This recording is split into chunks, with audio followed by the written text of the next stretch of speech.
Jean Gale é um arquiteto e designer urbano, nascido em 1936 na cidade de Copenhague, na Dinamarca. Formado pela Escola de Arquitetura da Academia Dinamarquesa de Belas Artes, onde posteriormente recebeu um mestrado, tornando-se professor de planejamento urbano e sócio fundador da Gale Architects em 2000. Em 1962, o arquiteto passou a analisar como as pessoas usavam o espaço durante o dia a dia. Após esse estudo, o arquiteto concluiu que o planejamento urbano deveria priorizar os pedestres, ciclistas e a ocupação de espaços públicos. Ele acredita que o planejamento urbano nos últimos 50 anos não favorece a locomoção de pessoas, já que a população passa a maior parte do tempo sentada, seja em transportes ou no trabalho. A análise de Jean Gale contribuiu diretamente a Copenhague, sendo considerada uma das cidades mais amigáveis para as pessoas após 50 anos. Muitos eventos ocorreram na década de 2000, entre eles, os mais marcantes são 11 de setembro de 2001, a Al-Qaeda comete ataque terrorista contra o World Trade Center e Pentágono nos Estados Unidos. Em resposta contra o ataque terrorista, o presidente George Bush inicia a guerra contra o terror e derruba o regime do Talibã no Afeganistão ainda em 2001.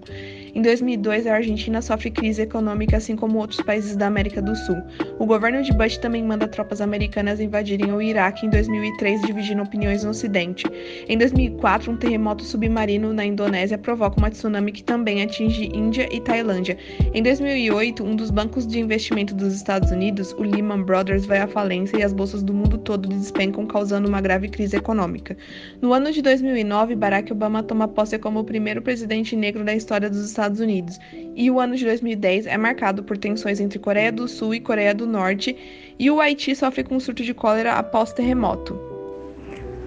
A Cidade Viva é um plano de partida para o planejamento urbano, com o intuito na criação de espaços vivos e acessíveis, pensando em uma cidade saudável, sustentável e segura. A importância está na agradável experiência, em espaços convidativos e movimentados, trazendo um valor significativo ao espaço. A presença de pessoas evidencia quais lugares valem a pena. Um ambiente lotado assinala a expectativa de uma agradável experiência, diferente de um lugar vazio, que apresenta um problema urbano. No entanto, a cidade viva é um conceito relativo. A importância não está em números ou multidões, e sim na sensação de que o espaço é convidativo e popular. A cidade viva é projetada para sustentar os processos que reforçam a vida urbana, com o objetivo de levar as pessoas aonde o povo está.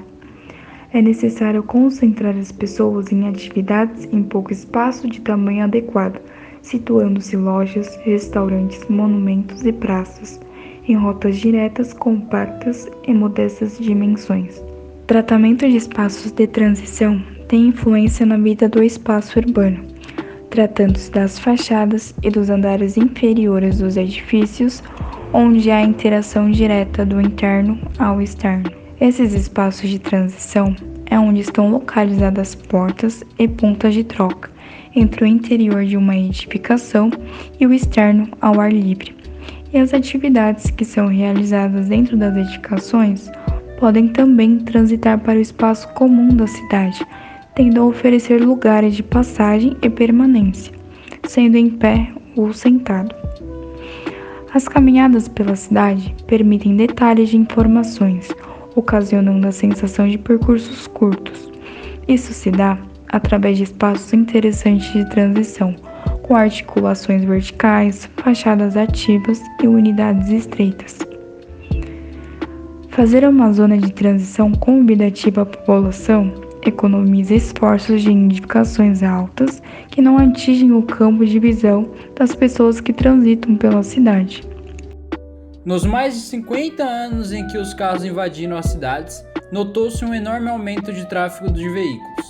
E assim, cada vez mais as cidades foram planejadas no ponto de vista de criar espaços para os automóveis e para estacionamento.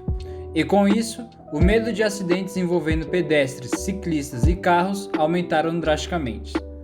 Com os carros se tornando a principal atração nas cidades, o meio urbano foi totalmente e quase exclusivamente pensado para ele. Nada poderia ficar no caminho do tráfego motorizado. Então, as calçadas ficaram ainda mais estreitas, comportando placas de sinalização, parquímetros, postes, luminárias e vários outros obstáculos para os pedestres. Assim, a circulação fica totalmente livre para os carros. Já a simples caminhada pela cidade vinha ficando ainda mais difícil e cansativa. Em muitos lugares onde existiam ciclovias, foram totalmente eliminadas, e no lugar delas foram pintadas as ciclofaixas, para assim abrir mais espaço para os carros. E os ciclistas têm que lidar muitas vezes com os carros em alta velocidade e conviver com o medo de acidentes. Em muitos países da Europa, o planejamento de tráfego do século XXI mudou muito comparado aos anos anteriores. A importância do tráfego de bicicletas e pedestres foi devagar sendo reconhecida. Com a compreensão maior das causas de acidentes de trânsito, produziu uma variedade mais ampla de planejamento a longo prazo das cidades.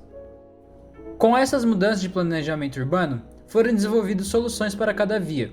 Com essas mudanças de planejamento, a taxa de acidente diminuiu muito, e a atividade como pedalar e caminhar ficaram ainda mais confortáveis e seguras.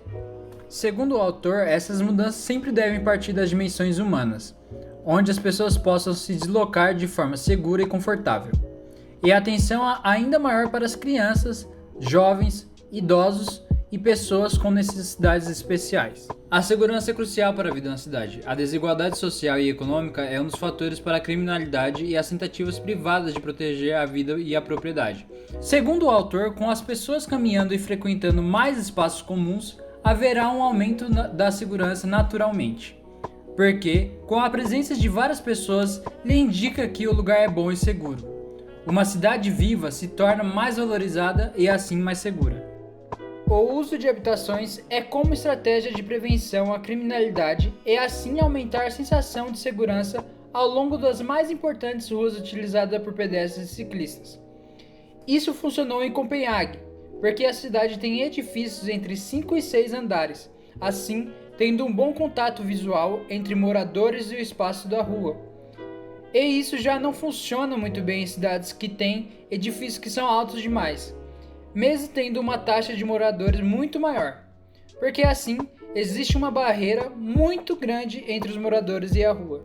Nos últimos anos, o interesse em cidades sustentáveis tem crescido significativamente, por conta da poluição crescente mundial, pelas emissões de carbono e a constante ameaça ao clima. Quando falamos sobre cidades sustentáveis, há diversas questões que precisam ser abordadas, como as atividades industriais, gerenciamento de saneamento básico e transporte. Este último sendo considerado por Gell de extrema importância, pois uma grande parte das emissões de carbono vem dos automóveis. Uma alternativa de meio de transporte sustentável seria o uso das bicicletas, por utilizar menos recursos e por ser um meio não poluente. Pedalar leva você 3 vezes mais longe do que caminhar, com a mesma quantidade de energia.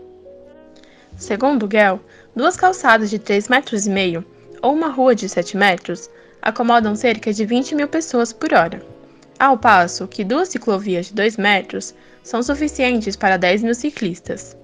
Mas uma rua de mão dupla apenas suporta entre 1.000 ou 2.000 carros por hora. Dessa forma, uma ciclovia transporta 5 vezes mais pessoas do que uma faixa de automóveis. Em questão de estacionamento, uma vaga de automóvel há espaço para 10 bicicletas. Outro ponto importante seria a qualidade desse percurso, para que seja possível garantir a segurança e o conforto dos ciclistas. Uma saída para isso seria oferecer cidades onde as moradias e o local de trabalho estejam a uma distância razoável das estações de transporte público, ou para que o percurso seja feito de bicicleta. Veneza é mais uma vez um exemplo pelo seu transporte gerenciado pelas balsas. Nenhum endereço na cidade está além de 200 ou 300 metros da parada mais próxima. A igualdade social também deve ser incentivada, para que seja gerada oportunidades iguais de acesso ao espaço público, e também para a forma como se movimentam pela cidade. As pessoas devem ter acesso aos seus destinos sem restrições impostas por meios de transportes ruins. Sustentabilidade também se aplica a pensar à frente e em como tudo o que fazemos agora pode afetar as futuras gerações.